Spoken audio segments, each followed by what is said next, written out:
feel free to jump in with it. All right, I'm gonna let people in.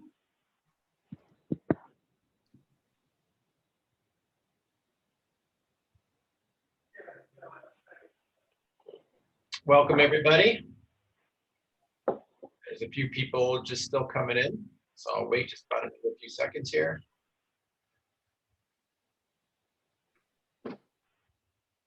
This is Brewing with New York State Hops. Welcome, everybody. Appreciate you being here. This is actually our last session of our 2-week conference. So thanks for doing this. I want to thank the Friday's presenting sponsor, which is Cool Insuring Agency. And the session sponsors for today are Omega Yeast, Ontario Insurance Company, Biotrans Printing, who is giving away a free t-shirt today. You'll see the link in chat. So feel free to click on that and connect with them. So I'm really excited about this session since it's a hot topic, and New York State hops, it is an interesting topic. And so we have some real experts, I think, brewers on this that can answer questions and who are folks that are very familiar with brewing with New York State hops. So I want to thank John Kielty with Big Alice for joining us today. Chris Basso with Newburgh, Chris Holden with the New York Hop Guild, and Jason Sahler with Strong Rope Brewery, who is also on our New York State Brewers Association Board of Directors and chair of the Farm Committee. So Jason, I'm going to hand it off to you. Thanks everybody for doing this. Cool. Well, thanks everyone for coming out, and thanks to our panelists for jumping on today. I really want this to kind of be a discussion of a couple different kind of viewpoints of working with New York hops, from everyone kind of my size all the way up to guys the size of Newburgh and Big Alice. Also, we all work with Chris Holden from Cricket Creek Hops and the New York Hop Guild. So I wanted us to kind of have a way to talk about and have a framework of this, kind of central point and how we've gone from where we started to where we are now, and what we're seeing in terms of the development of hops and how we're working it into our beers, and just kind of the overall the state of New York hops and New York beer at this point. So to start off, I just kind of want to get a little background from everybody to kind of show how much you're what you're doing, how much New York hops you're using, how much beer we're brewing. So I'll give it a quick start. I'm Jason Sahler. I'm the owner of Strong Rope Brewery. We are a small brewery down in Brooklyn. We are kind of from the outset have sought to use as much New York State ingredients as possible. When we first opened, we kind of reached out to all the farms that were out there that I could get like a number for or some contact information to see what was out there.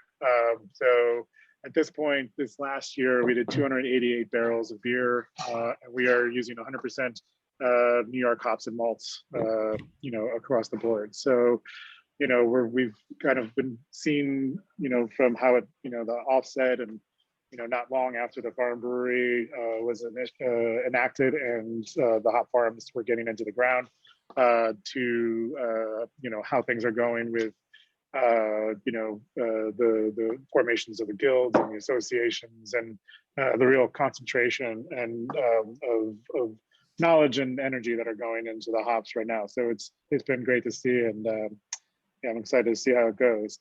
John Kielty, do you want to kind of talk about what you guys are doing at Big Alice? Yeah. So I'm John Kielty. I'm the head brewer and production manager for Big Alice. We have our main brewery in Queens, New York, as well as a barrel room in Brooklyn, and we're preparing to open up a third location, a larger production facility up in the Finger Lakes this spring. But we've been a New York State farm brewery since 2013. We were operating on the 20% guideline all the way up through 2019.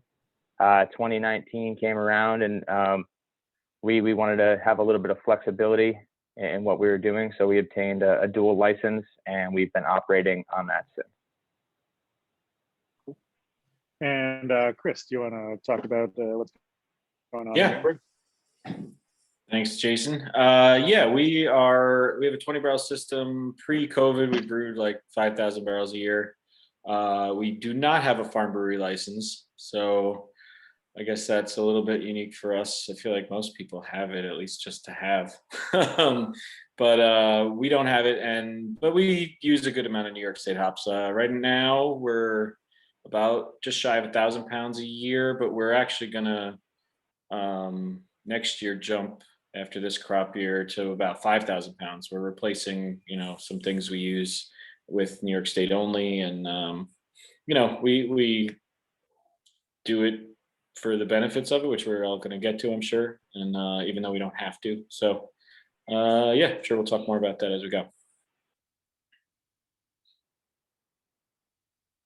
Because I think you're breaking up a little bit there, but if it was a little bit towards the end, but I think we got most of that. So why don't we jump to Chris Holden, and coming from the hops side of things, give a little kind of breakdown history of where you started and where you're at right now.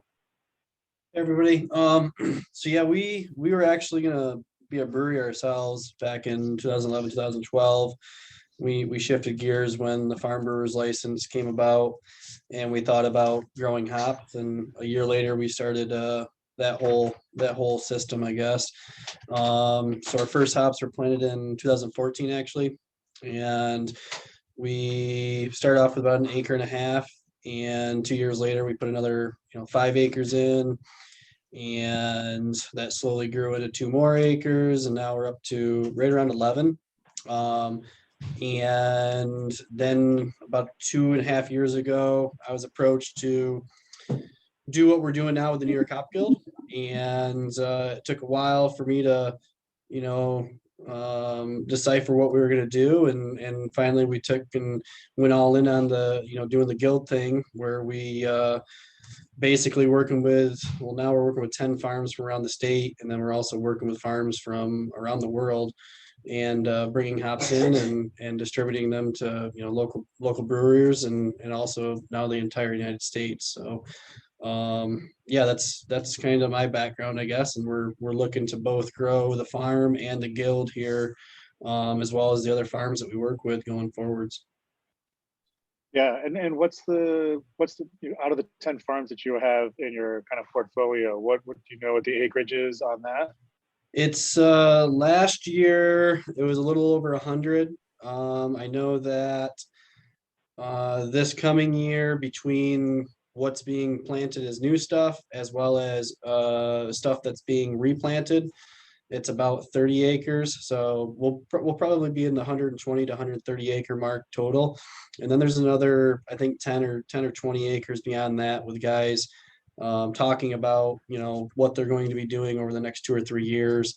And that's just rough numbers off the top of our head. But I think right before COVID, we did a full count. It was like 108, if I remember correctly. Nice. So John, you kind of mentioned something that I think is interesting. I think a lot of people have kind of dealt with over the years as they've had a farm brewery license. And just for everyone overall, one of the reasons I wanted to have these two guys on is because there is a farm brewery with a 100% farm brewery with a dual license, and then a brewer that just has a micro license. And I think it's really kind of important to see how everyone is coming at it from these different angles, because it's all, we're all have kind of different experiences and how we utilize it and the way that we're working with it in terms of our license capacity and everything. So, John, you had mentioned that you were, you had a dual license, and that you were sticking with the 20%. But you're going pretty well, both here in the city and now up into your space upstate. So I wanted to kind of talk to you about that, because a lot of people kind of have gotten worried, or there's been talk like, oh, as it goes up to 60%, and if it changes even more, or whatnot. How have you made that kind of switch as it's jumped to 60%? You said you got the dual so that you could have a little more flexibility, but has that impacted your use? Did you stay at the same level? Did you go down? Did you go up? How has that been kind of a process for you in terms of the hops that you've been using for your beers?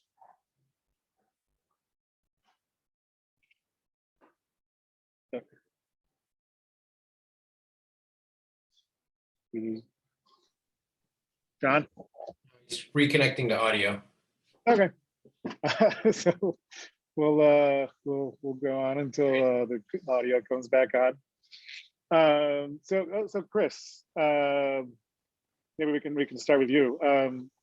You've been around for a while. You were at Brooklyn before, and as someone that doesn't have a farm brewery license, I'm interested to hear kind of what your experience has been with New York State hops, and where it started and kind of where it is right now. Yeah, absolutely. So I think back when I was at Brooklyn, there was like no such thing as New York State hops when I was there. Maybe once in a while a guy would come with like a trash bag full of stuff he grew in his yard or something and think that he was bringing us like gold, and we had to break his heart. But now, even when we started Newburgh in 2012, it was kind of the same story.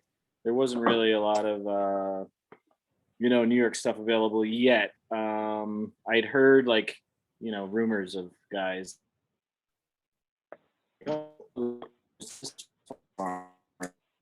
that farm upstate, and they it just wasn't something I was found easily. So we didn't really do much in the early days, and then it kind of wasn't until Chris from the Hop Guild came to us, and I kind of almost written it off of like, all right, this is never gonna. Again, it was like if you did get anything, it was like trash bags of stuff from there.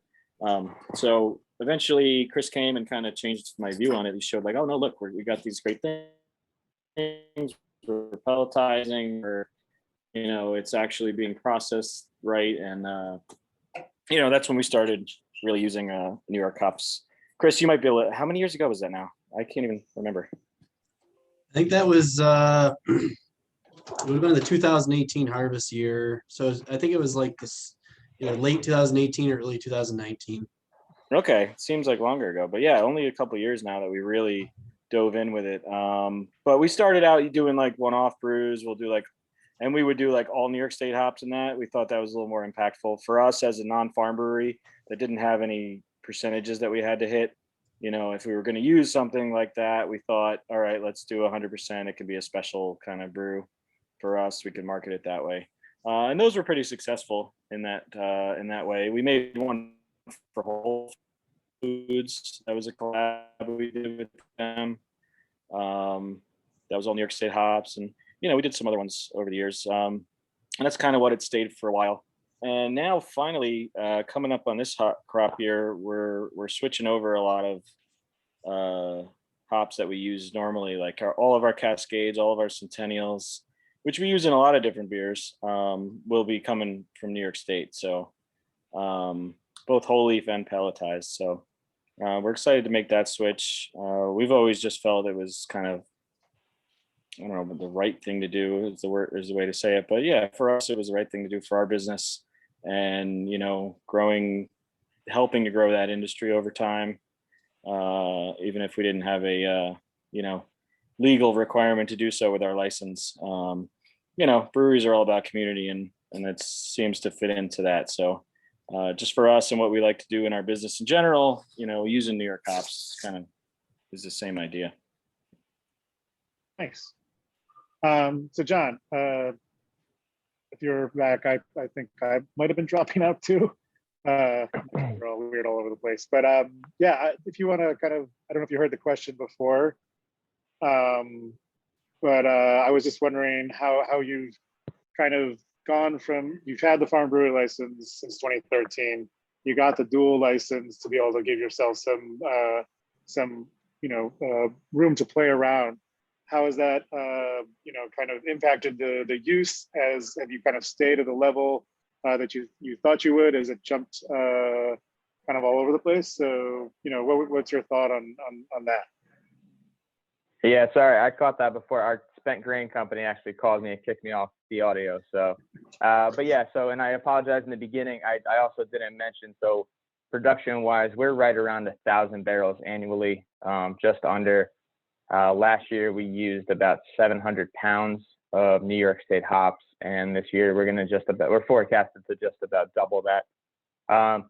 Like I mentioned, we've been on this dual license since 2013. For us, built into the mission statement and the business plan of Big Alice was this element of supporting local and working in local communities and getting our ingredients where we can here in New York, even if that meant that it wasn't always as profitable. So that's always been at the forefront of our business. As we mentioned, in 2019, when it made the jump to 60%, we had by then a good handful of beers that people were already familiar with, that were very popular in the market. We knew that some of these beers would change drastically with that 60% jump. So operating on the dual license just kind of gave us that freedom to continue on with those recipes as they were, while also introducing more stuff.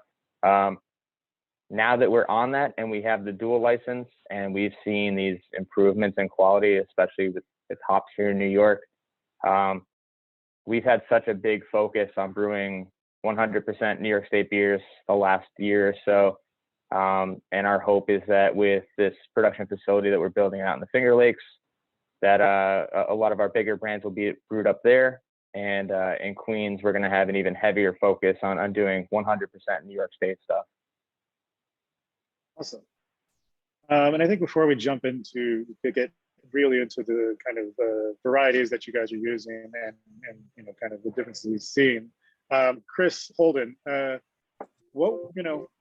you talk about what your decisions were in terms of when you were first planting to now, like what informed your decision on what hops to get into the ground, and how has that kind of shifted over the years? Yeah, so when we first started, since we were brewing a lot, home brewing anyways, we were looking at what we wanted to kind of see in beers, and it was we knew that only doing an acre and a half, we weren't going to be that big of a impact on the industry. So we kind of went towards some IPA hops and did Cascade and Chinook as kind of staples to make sure that we knew, they're going to sell, they're going to get out there, we're going to be able to get something with them. And then we had planted some Alpha Aroma or Ricau and Michigan Copper as well. And the Michigan Copper was something that we were working with Great Lakes Hops, their breeding program out there, and they had been sending us samples for a couple of years. And when we picked that one, we really liked it. And the Ricau we'd actually been home brewing with. So, long story short, after that, Cascade did really, really well. Chinook was hit or miss every year, and the Michigan Copper did quite well for us too. So we ended up actually in our expansion, we ended up going full bore with Michigan Copper based off from just outselling every year what we had and everything. And over the years though, it's kind of gone the other direction, I feel like, and what I mean by that is that instead of people wanting just something new, we're seeing more people replace their stuff from the Pacific Northwest with the staples here. So it's like your Cascades, Chinooks, and Centennials. So we've seen a huge uptick in those sales, which is nice, obviously, because all three of them seem to do well. The quality here is really well, and Cascade to me is probably one of the most profitable hops in New York right now, just because of yield and the ease of growth, basically. So going forwards, we're looking more along the lines of the agricultural end of it and the agronomics, and everything that we're putting in going forwards. There's going to be kind of a limit of what it's going to yield and or, what the cost point, we're not going to put something in that, we can't get something out of it at the end of the day. So if it's a new USDA variety that they're saying, will yield, well over 1 ton to the acre, that's what we're looking at. So we have things like Triumph and some other USDA elite trials going into the ground. And then, we've looked at some of the noble hops, and it seems like, lagers are kicking off. I know that all three of you guys are making some really nice high-end lagers, and we seem to sell out of those every year. The noblish style hops before everything else. And we don't even have to sell them. We just say, yeah, we've got this, and they just get scooped up. So we are looking at that end, but also looking at possibly some new age ones that are also going to be a little bit more profitable, and where, we don't necessarily have to jack the price up to get, where it makes sense for us and the farmers to be growing them, basically. So that's where we're headed. Yeah. I know. I know for Strong Rope, we've, since we've been doing, from day one, 100%, we haven't been able to play, or we haven't played with, a lot of different varieties that would normally, I think, we would have tried out. So I think what it's done for us is made us explore some of the more kind of odd varieties that might be out there in New York, like Galena or Glacier, and kind of revisiting some of these ones that have been around but are maybe not as well known, and finding some great results, and that have, putting them in, not just, lagers, but also IPAs and stuff. So I think, there's something to be said for, kind of scouring these old school varieties that may not be in the, in the ground that often, but could have some really cool benefits for some of the beers that we can do with them. Chris, Basso, Holden was saying that the Chinook and the Cascades have kind of taken off. I think you were saying that you have done a lot with some of those, and changing over. Can you talk about, like, if those are the correct varieties, and the varieties that are shifting towards all New York?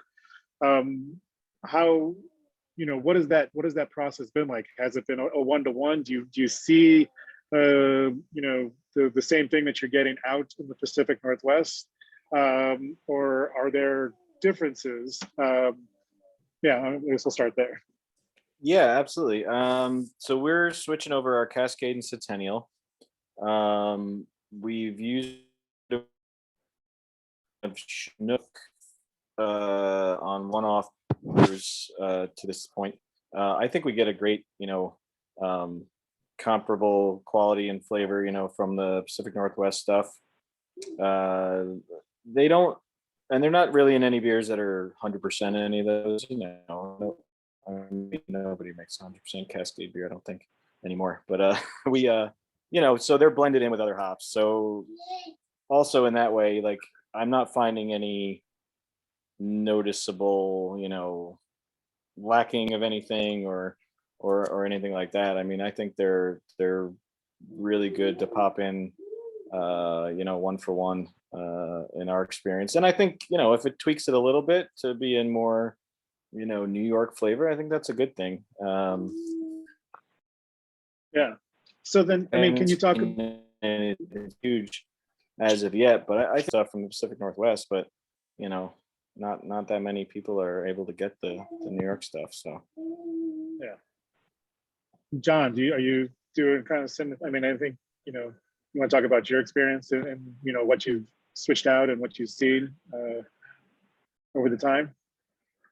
Yeah, so as I mentioned, so like with our recent shift into doing a lot of New York State stuff, 100% New York State beers, we've definitely kind of broadened our reach as far as which varieties we're using.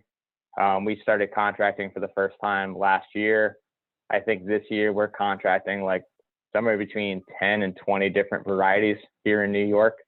A lot of that is under 100 pounds of something that we'll put in different one-offs or IPAs or collabs, and kind of save to have a little bit of fun with and experiment with. But then we also have a good chunk of New York Cascade, Crystal is one that we use a lot, Chinook and Centennial. I will say, like, we've definitely, there's a few varieties, like Chris said, the Cascade and the Chinook. I mean, we started to swap those out in place of anything we were using from the Pacific Northwest. Some of the Chinook, especially that we saw last year here in New York, was, in my opinion, better than anything we were getting from the Pacific Northwest. So for that, it was very easy for us. Same with the Cascade as well. Nice. So, I mean, I think one of the the things is what I've seen as well is that the quality over the time frame that we've been open has gone up dramatically. And I think a lot of that is just knowledge of how the hops are growing, the time they've had in the ground, the farmer's ability to understand the needs of the hops. So Chris, if you can talk, Holden, if you can talk a little bit about, any farming changes you've seen over those years. One of the things I think that you've been doing with the hop growers or the New York Hop Guild is being a little bit more managerial of where certain hops are growing. That's correct. Can you talk about that and what kind of practices have changed over the years and how that's impacted the overall ability or just the character and quality of the hops in that time frame?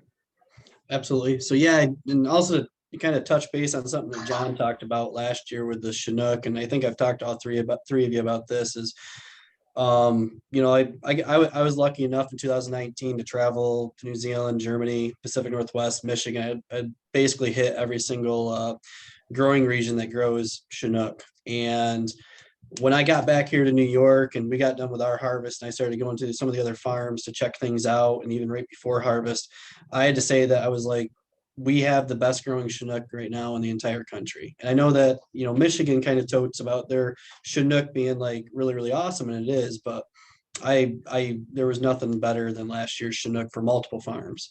But I guess, me being able to travel and everything and seeing some of the different practices and coming back and talking with the farms and being like, well, this is how, not necessarily telling them what to do, but kind of lead them in the right direction of maybe how they have their processing set up, and seeing all these different farms from all over and seeing that they do it all these different ways.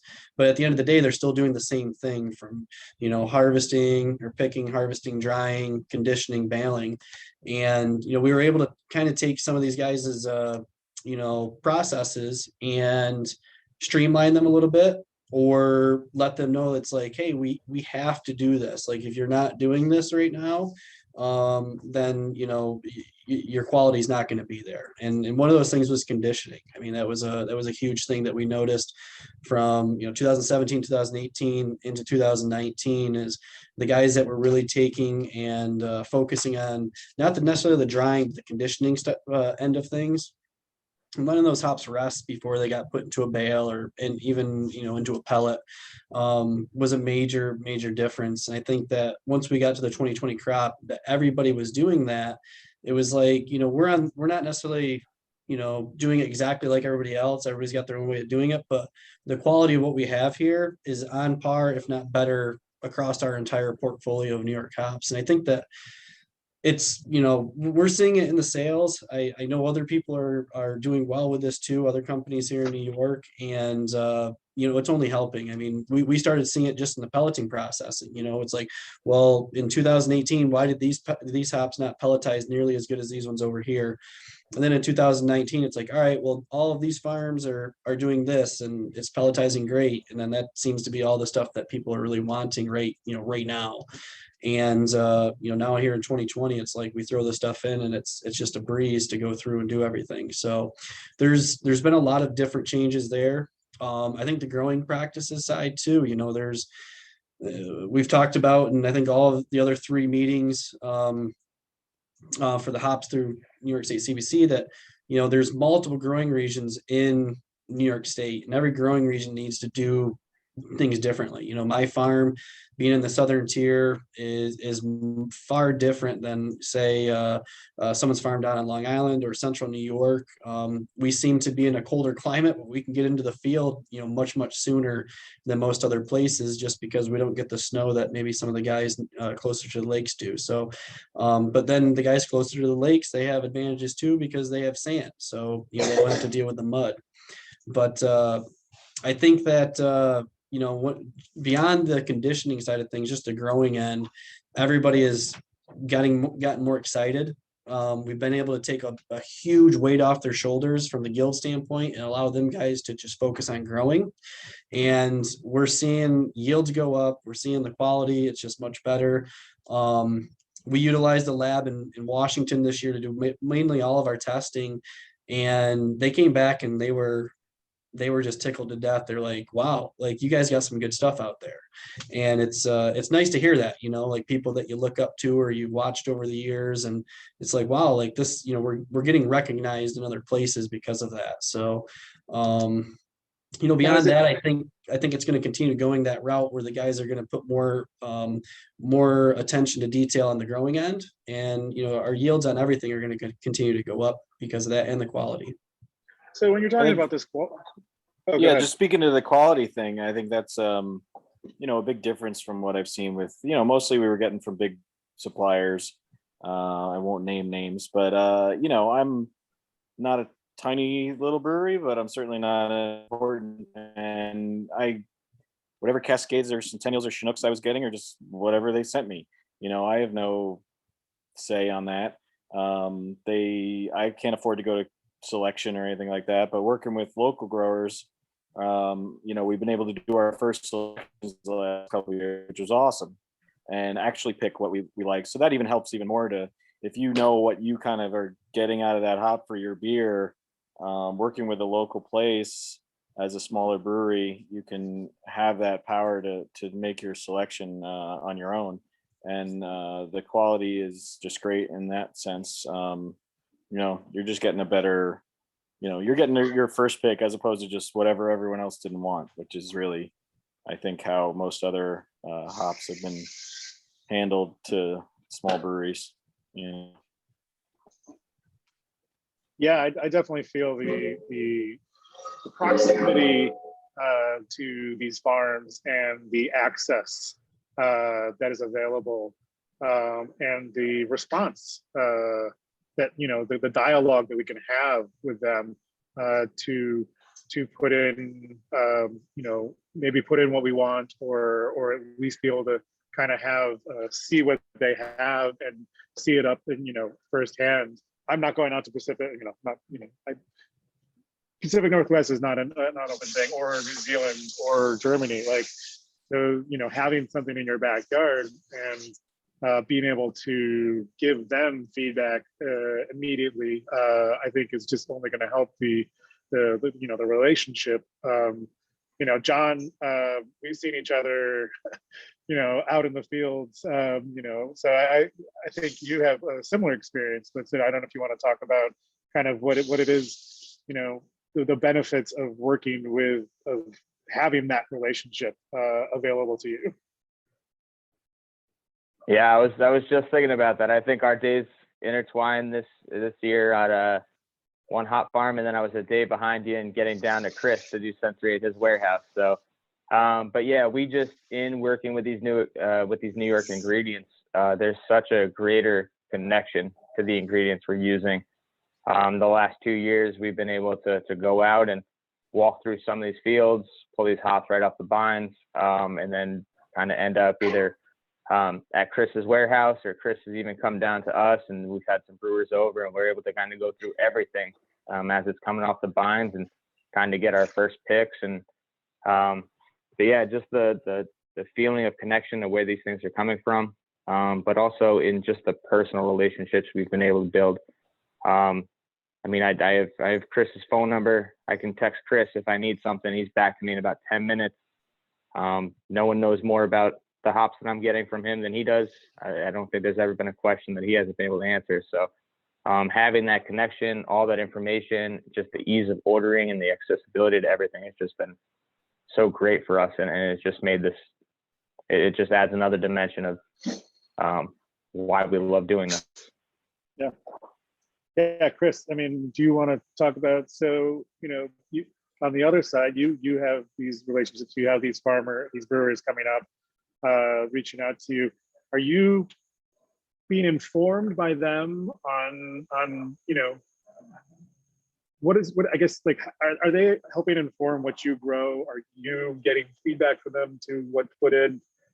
Or are you kind of doing what, you know the ground, you know the soil, you know what is able to do?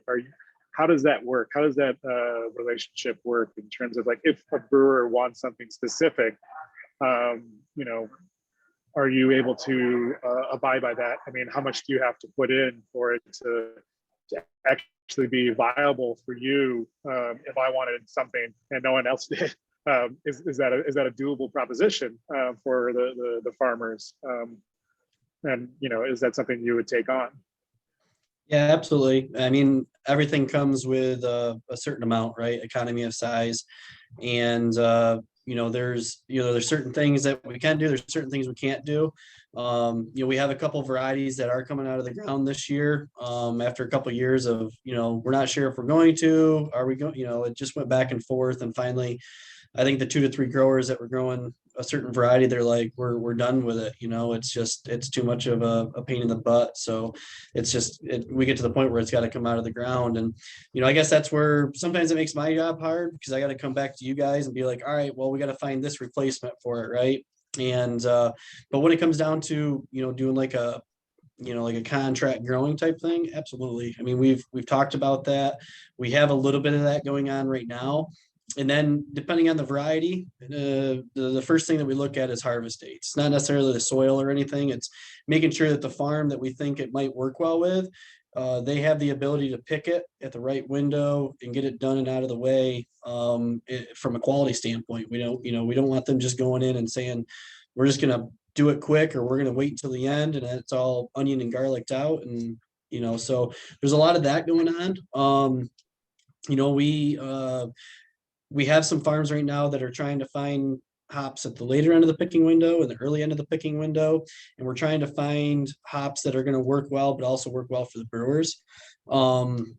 You know, we're going through the last couple of years, changing some varieties in and out, as well as in not necessarily the whole crop, but basically taking a certain amount out to kind of reevaluate what we are selling, and also replace that with new stuff or stuff that's selling very well.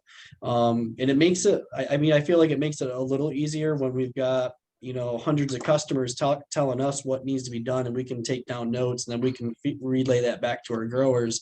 So that way each grower is, you know, if a grower isn't necessarily doing as good with a certain variety, then we'd have them take it out necessarily, you know, compared to someone that's doing really well, or a hop farm that, say, their Cascade, people love it, and, you know, it gets scooped up super quick, compared to one that's like, oh, it's good, don't get me wrong, but maybe their Centennial is growing better, and that's what, you know, more people want to see of that.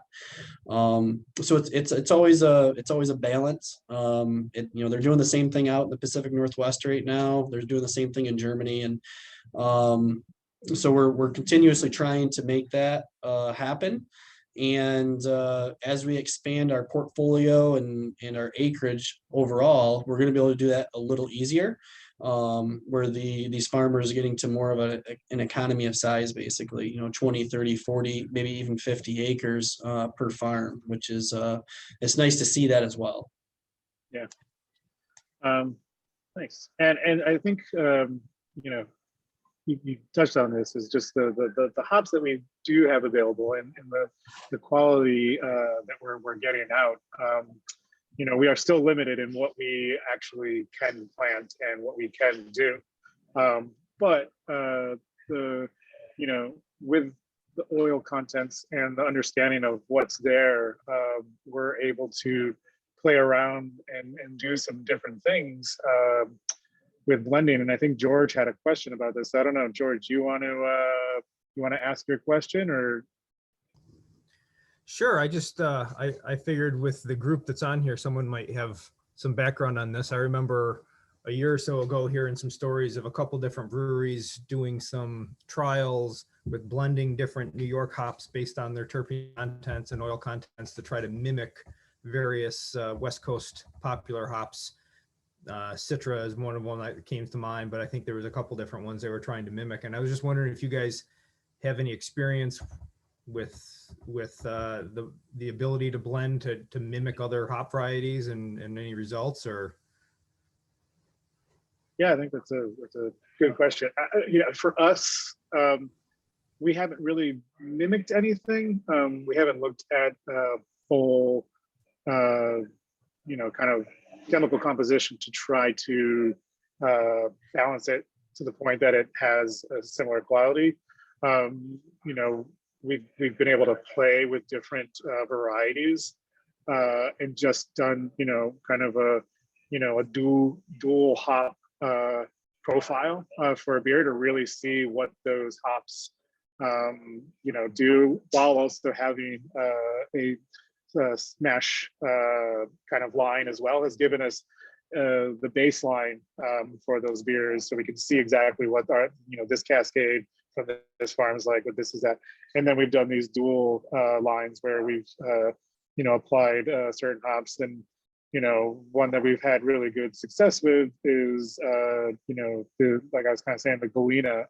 We're pairing it with cashmere, but cashmere compared with everything was not performing in the same way. But paired with Galena, it was coming out and it was having some tropical tendencies. I wouldn't say it's full juicy like what we're seeing out of Citra and Mosaic and these other ones, but there were some really nice characteristics. And I know Chris Holden, we had talked about almost exactly this thing of like understanding the oil analysis and trying to create blends. Are you doing that on on the front end on your side, or are you finding combinations that you can suggest to brewers?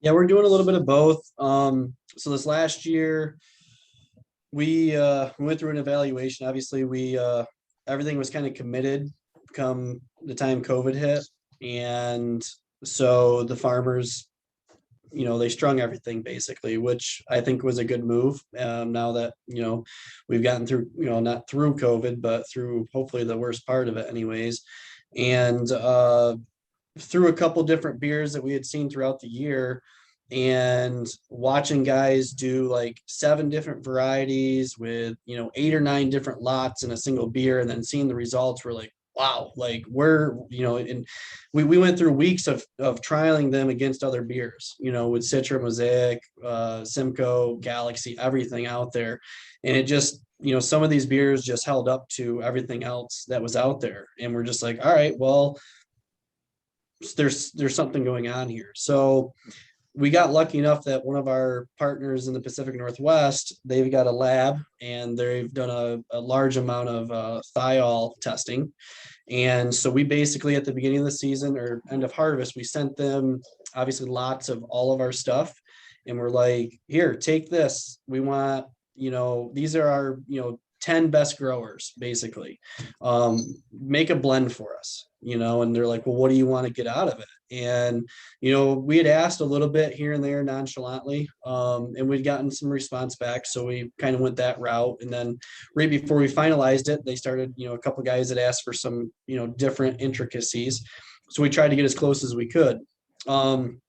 So yeah, basically we created a hop blend it's not based off from a variety or any variety. It's literally based off from the thiol content. And the goal is that every year we'll be able to take and make this exact same blend, but one year it might be 2 hops, one year it might be 10 hops, it could be a combination of everything. But this year in particular, we saw it was 5 different hops, so 4 different hops, 5 different lots of those hops. So, and we're pretty impressed with the results right now. We're waiting for some marketing material at this point in time to fully release it. But initial thoughts so far, I got some back earlier. I got a note here. It was a soft citrus and lots of tropical notes. So we're hoping that this will be, before we get our breeding program set in place and we start getting all that going, and possibly getting some of the big sexy hops out here, if that ends up happening, that this will be the way that we can go to kind of bridge that gap for the guys, looking to mimic or compete with those other big IPAs from out west. And we'll see where it goes. But as of right now, we've had great results with it, and we'll be sending out samples to all of New York here soon. Nice.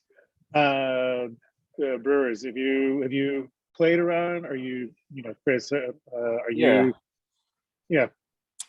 We haven't, not having the farm license, I think, necessity being the mother of invention, we haven't had to sort of, mimic anything specific.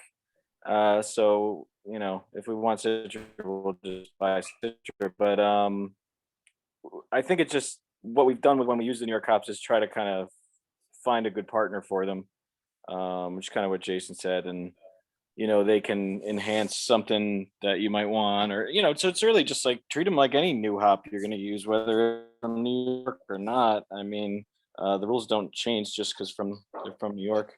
I think, you can sort of pick out what you think is nice in the New York hop and use it to blend well with, some traditional hops from other locales. And, they're fun to play with in that way, just like anything else. Yeah, I would agree with that too. And I know you and I, Jason, have had some conversations based around this. I don't think that we've ever tried to do any blending with New York stuff to mimic anything that's going on in the Pacific Northwest, or New Zealand or anywhere outside of here. I think our approach has always been, this is what they're doing and this is what we have in New York, and how can we showcase kind of what we can do with these hops here, because I do think there's some really cool, unique hops here. And so through different collabs and one-offs that we've been able to do with other breweries, and then on our own, just like Chris said, finding a good home for different hops, different styles, and just kind of showcasing what we can do with what we have, and letting that speak on its own. Nice. I mean, I think as a lot of people know, but maybe not everyone does, New York used to be one of the largest growing regions, I think, in the world, back in the late 1800s, with over 40,000 acres of hops. So a lot of those old varieties have found their ways into hedgerows, into right-of-ways, into barn sides and all this other stuff, and they're starting to make their way back into the fields and into brewers' hands. I know Rick Peterson has some, Chad Meggs is on the call, I think may have some. Chris, I think you're playing around with some. How, we've seen some really cool, sometimes they're rough around the edges a little bit, but they are really cool characters that we're getting and able to put in, and trying to find the right beer for them to sit in. And I think that's a really kind of important part is, as these hops come, as we're getting these things, it's figuring out where it fits and how to incorporate it. You don't always have to just shoehorn everything into an IPA or whatever. It's understanding which beers they should actually work with.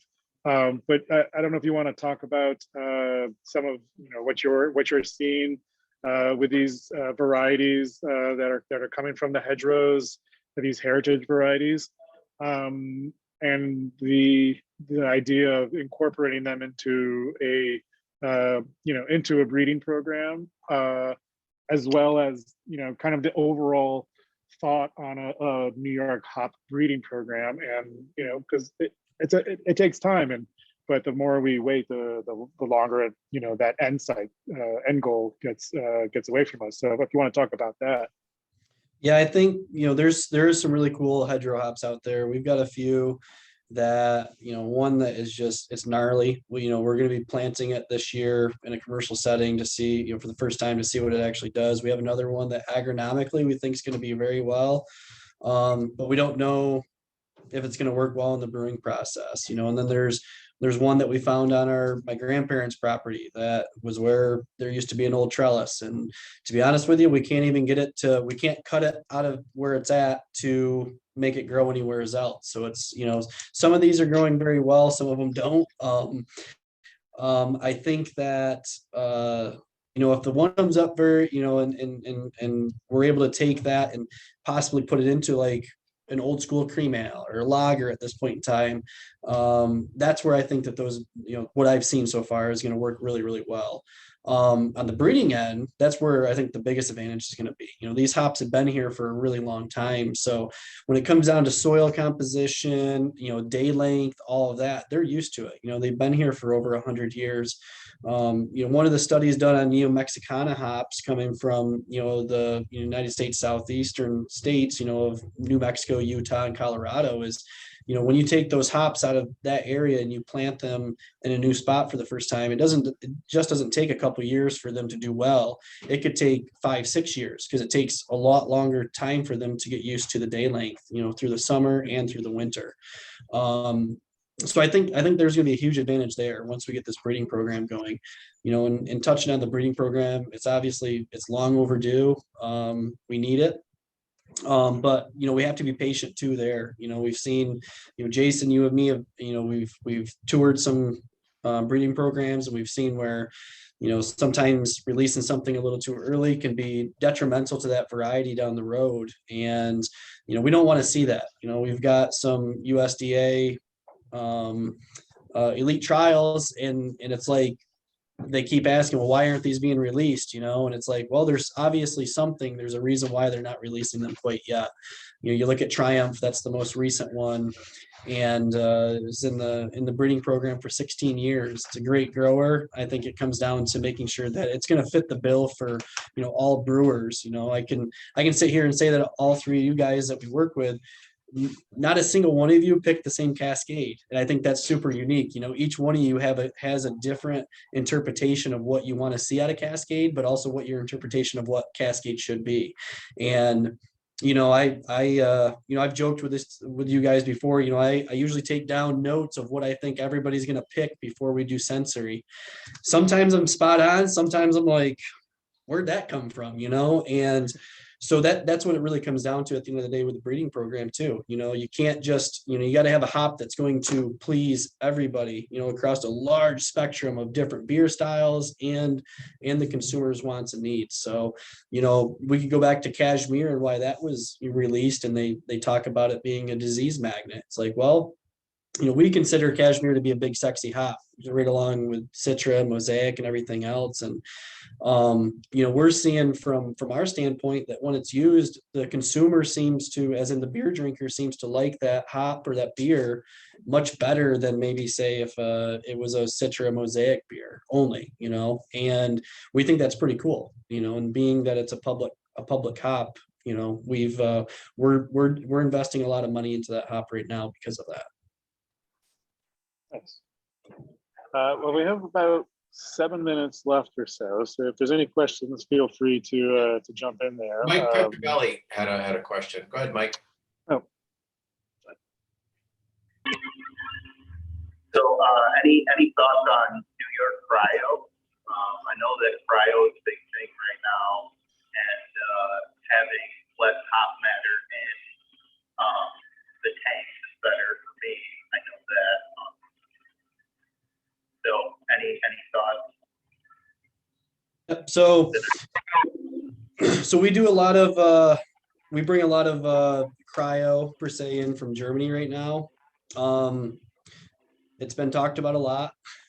I can't give specifics yet, but yes, there's stuff in the works on multiple products at this point in time, and that's one reason right there, like you're saying, like maybe we could take that and take our Cascades and our Centennials and Chinooks, and with these unique oil profiles, and take them to the next level for, you know, for all you brewers to be able to make something really unique out of it. So it's in the works, but you know, some of that stuff is quite pricey, and COVID's kind of slowed a lot of things down at this point in time, as we all know.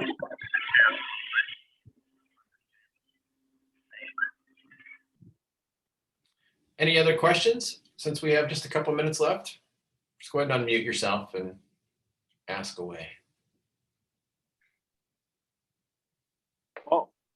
I'll ask. Chris and John, you now that you're really kind of getting into it with these hops, is there something that you want to see? Is it cryo or some other packaging form, or is it varietal specific? What are you looking for? Is it price reduction? Actually, price is a great thing to talk about. Yeah. I know we had it on our pre-game thing, but that's a great point. I was looking at my contracts today to get ready for this, and a lot of my prices for the New York stuff are just as good, if not better, in some instances than some of my other stuff. Going from my big buyer Cascades to working with Chris, I think they're cheaper. So there's that. And then I think this plays into the same story as, I'm 100th down on the list of whatever Cascades are left go to me from the big guy. There's real value in like just being an important customer, the same as you have important customers for your brewery. Think of how you treat them versus the guy that bought one case of beer one time. So I think there's real value in just that relationship.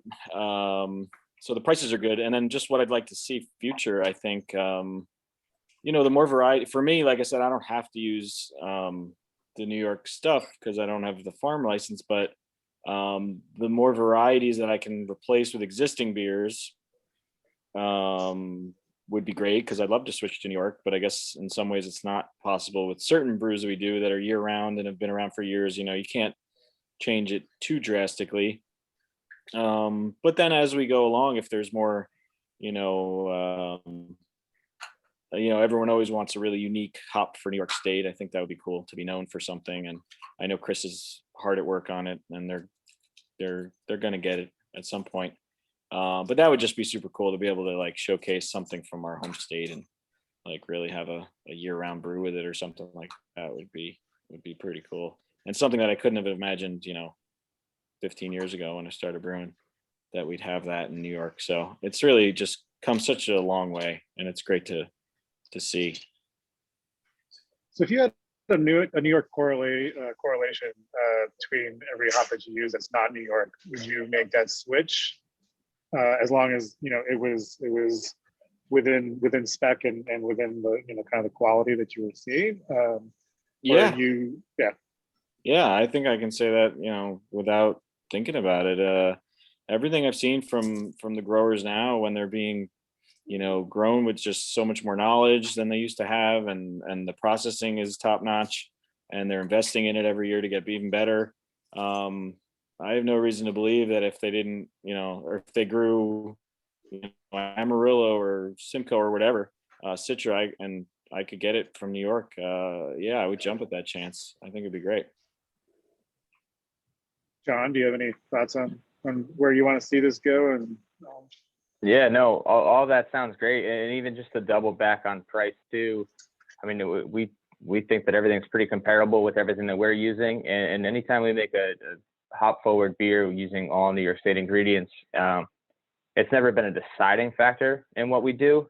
We kind of take it on almost as an opportunity to kind of educate people who come through our tap rooms on what they're paying for, and they can talk to us. And we try to do a good job of educating people about the locality of everything through our social media and our website. We have a great staff of bartenders that's also passionate about it, and they do a great job relaying that message. And that's been if anything, the one challenge for us is why is this a $10 or $11 can when they come through? But it's an opportunity for us to educate some people. And as far as where I'd like to see it go, as we're starting to see these new exciting varieties come in, we know that they're working to continue growing more of it. I know that there was one hop. I came into Chris's warehouse this summer, fell in love with it, asked him how much he had, and bought all of it. So as we start to see these new exciting varieties come in, just seeing more and more acreage going in and opportunities to get more to use them in bigger capacities. Yeah. Thanks. Yeah, I think what I'm excited about at this point is more breweries playing with these hops and what I want to see, kind of going forward. And I mentioned this in some of the other talks, is that I want our representation. These are the license, the farm license dictates whatever, 60%, but not everyone's a farm brewery. So what I want our events to have, both the NYS BA and other events, the New York City Brewers Guild and things that are out there, is to have both in the competitions and just the tasting portions, is beers that are focused on 100%, to really kind of showcase and get people excited. I think it's going to be really cool to see what people are willing or not willing, are able to do and play around and create unique varieties. And I think that'll just get more people excited. And then, it'll be kind of, an experimental kind of place for us to see, as George was asking, which varieties, when put together, create different characteristics. We could try out some of the New York Hop Guild's future packaging processing techniques, and I think we have some really cool things that we can do. And the more that we showcase these things, the more that we can get other people that might not be able to necessarily play around, the ability to see it, so that they can then be like, okay, this actually is good, because not everyone can just throw it in. They have their schedule set. They have certain things. They can't just throw hops in all the time. So, I think the more that we get, people on board, and the more brewers we get working with it, that will only expand. So I'm pretty excited. I don't know if anybody has any last thoughts. There's one last question. We are at the end of our hour. Kevin, you want to go ahead and ask that? Because I think it's a good question. Yeah, I was just curious if there's any demand for New York hops outside of the state. Hey, Kevin. So yeah, that's a good question. The direct answer is yes, but at the same time, I wouldn't say that it's a demand for New York State grown hops necessarily. We have a lot of hops that go into Pennsylvania, New Jersey, Connecticut, Rhode Island, Massachusetts, all of our surrounding states, and actually even into South America at this point in time. But I think that comes down to, those guys getting samples. They like what they're seeing. We're closer, except for the, Southern Hemisphere stuff, but it comes down to quality. And so I wouldn't necessarily say, like I said, it's New York. Once we start getting into that, we have our own New York variety, say like we'll use German Tettnanger as an example. Once we get to that level, I think that's, when you ask that question, I hope that, we could turn around and say, yes, there is. People are looking for these New York hops. So, but yeah, other than that, I know that other merchants and brokers and farmers in New York are also selling outside the state at this point in time. Awesome. Jason, I'll give you the final word, final thought. I think that is it. I actually see that Mike had an interesting picture, because he has a good idea for showcasing New York hops. So if you want to tell, I think that, I'm always interested to hear that. So that could be the final word.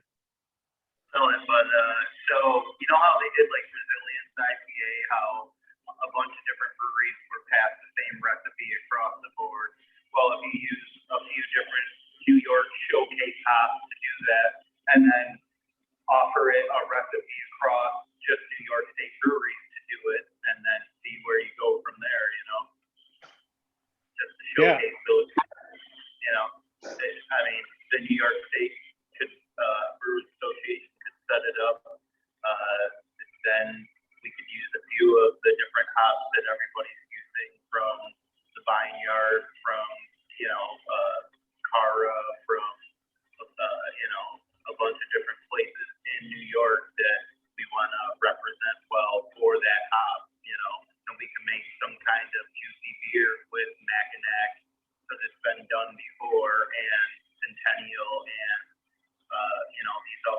other New York hops that would be a great beer that everybody, you know, even the bigger breweries could do to show that New York State has some really good products, you know. Yeah, I think that's a great idea. And I'm always down for those types of things. For New York City Brewers Guild a couple years ago, we have a competition every year that is a state malt, state hop. I think my first year that I kind of ran that, I tried to push it to a single malt, single hop, state malt, state hop. A lot of brewers didn't love that idea. But I think now the quality up and the IPA as maybe a backbone or a pale ale, I think is a great idea, and I would love to see that across the state. I would love, to get those all in one place and just be able to walk through and see what we're getting. That it would be a fascinating exploration. I mean, there's how many different members in the Brewers Association that are all New York State, you know what I mean? That we could all put together and easily do, you know? Yeah. Even if everybody's got to do a small batch or, collaborate together in order to do it, you know? Yeah. So, I like it. all right. Well, that's Awesome. pretty much all. Thanks, Mike. And thanks, everybody. I want to thank today's sponsor, Cool Insuring Agency, and our session sponsors, Omega Yeast, Ontario Insurance Company, Biotran Printing. Thank you for that. And also thank you, Chris, and thank you, Jason. Thank you, John, and thank you, Chris, for hosting this session. I think it was really informative. Thanks, guys. It's good to Thank see you, everybody. everyone. Appreciate it. Thanks.